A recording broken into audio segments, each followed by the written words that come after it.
তো অনেকদিন পর একটা দেবের কমার্শিয়াল সিনেমা বেরোচ্ছে খাদান।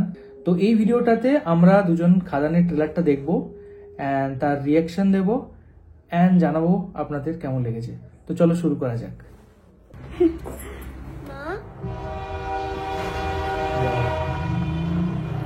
দারুণ জায়গাটা। কোন জায়গাতে? লাল রাজা ওয়েস্ট বেঙ্গলের মধ্যে কোনো কয়লা আছে? আইনের চোখে মাফিয়া, অন্যরকম মাসিহা।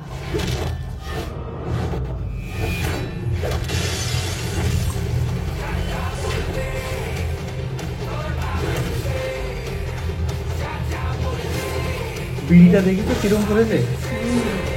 এটা কিন্তু খুব জটিল করা। কিন্তু এর সামনে আসতে নাই। কতদিন পরে আমরা এমন দেবের অ্যাক্টিং দেখতে পাচ্ছি। আমার দেবের অ্যাক্টিং দেখতে খুব ভালো লাগে। স্বামীর তাকত। একটা কথা বলি, এটা আমি রিলসে দেখছিলাম একটা জায়গাতে, একজন বলেছে নাকি এই সিনটা করার জন্য, বিড়ির সিনটা করার জন্য তোমার হচ্ছে নাকি প্রায় 40-50 বার মানে পুড়িয়েছে, জিভ পুড়িয়েছে, মুখ পুড়িয়েছে দেব এটা করার জন্য। কিন্তু তাও দেব এই সিনেমাটা করার জন্য কত কষ্ট করে বানিয়েছে। সেটাই, চলো দেখি ভাই। আর মোহনের দিমাগ। লোকে বলতো এ দুজনই একদিন গোটা দেশের কয়লা গিলে নেবে। দুই বন্ধুর গল্প। শুরু করলি। আর এই সিনেমাটাতে আমরা যিশুকেও দেখতে পাচ্ছি। তোমার যিশুকে কেমন লাগে? বর্তমান মালিকরা মানে না ভবিষ্যৎ মালিকরা?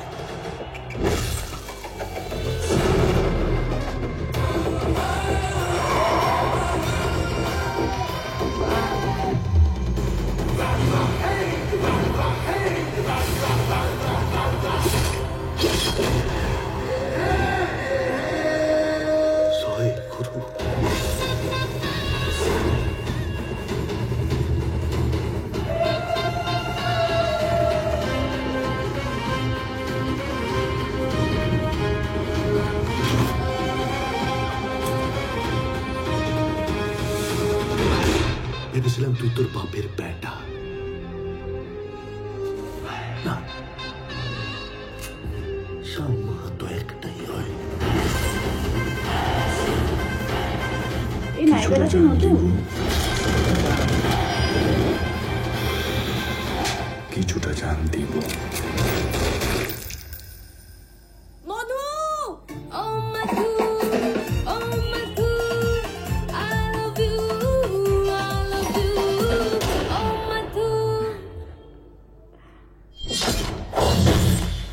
লাস্টের পার্টটা খুব মজার ছিল। হ্যাঁ, কেমন লাগলো তুমি বলো? দেখে খুব ভালো লাগলো। আমি যেমন পুষ্পা সিনেমা হলে দেখতে গেছি, খাদানটাও যদি রিলিজ হবে সেদিন দেখতে যাবো সিনেমা হলে আমরা দুজন একসাথে। দেখা যাক, আমার তো দেখার খুবই ইচ্ছা আছে, খুবই দারুণ লেগেছে আমার। হ্যাঁ, আমারও খুব দারুণ লেগেছে। মনে হচ্ছে না, দেখো কমার্শিয়াল সিনেমা খুব ইম্পর্টেন্ট বাংলার জন্য বিশেষত, এন্ড এরকম সিনেমা অনেক বছর পর আসছে। মানে এরকম একটু হাই বাজেট সিনেমা, দেবের সিনেমা এরকম টাইপের একটু কম আসে, তো এটা অবশ্যই দেখতে হবে। হ্যাঁ, এটা আমরা অবশ্যই দেখতে যাবো। এন্ড ট্রেলারটাতে আমি জানি না কত বাজেটের মধ্যে হয়েছে, আমি একবার সার্চ করে দেখবো কত বাজেটের সিনেমা এটা, কিন্তু মানে যথেষ্ট ভালো করেছে, যথেষ্ট ভালো করে দেখলাম। হ্যাঁ, অবশ্যই পরে আমরা বাংলায় এমন সিনেমা দেখতে পাচ্ছি, এটা তো দেখতে যেতেই হবে।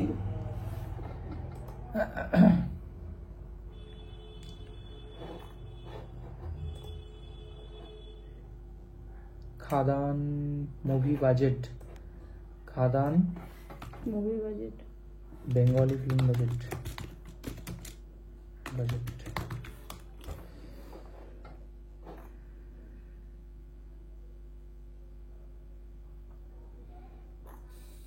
দেখা যাচ্ছে না কেন, কত টাকা দিয়ে তৈরি?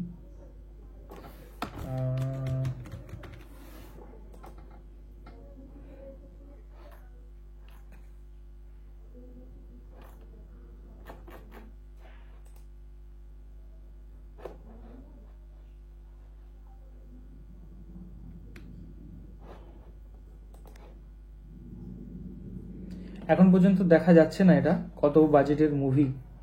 হ্যাঁ, গুগলে তো কোনো ফিগার্স দিচ্ছে না, বাট যাই হোক, অনেকে এটা কম্পেয়ার করছে যে পুষ্পার সাথে এটা কম্পেয়ার করছে। তো পুষ্পা অলরেডি আমরা জানি 400-500 কোটির একটা সিনেমা, অ্যান্ড এটা সম্ভবত অনেক কম টাকারই হবে, 10 কোটি কি 15 কোটি এরকম বা 20 কোটি এরকম বাজেট হয় বাংলা সিনেমা সাধারণত, খুব বড় বাজেটের যেগুলো সিনেমাগুলো হয়। কিন্তু সেক্ষেত্রে যেরকম আমি কাজ দেখছি সিনেমাটা কিন্তু যথেষ্ট ভালো লাগে, যথেষ্ট মানে অ্যাকশনস গুলো অনেক ভালো করেছে, অনেক ভালো কাজ করেছে, অনেক খেটেছে সবাই, পরিশ্রম করেছে সিনেমাটা, সেটা দেখলে এটার মধ্যে যে এরকম সিনেমা, এটা খুব সুন্দর হয়েছে, বোঝা যায়। তো চলো, এই হলো আমাদের রিয়াকশন অ্যান্ড স্মল রিভিউ। আমরা জাস্ট দেখে বললাম কিরকম লেগেছে, অ্যান্ড অবশ্যই আমরা যাব 20 তারিখ দেখবো সিনেমাটা, অ্যান্ড দেখার পর একটা আপনাদেরকে জানাবো যে কিরকম, দেখার পর কিরকম লাগলো ফুল সিনেমাটার রিভিউ।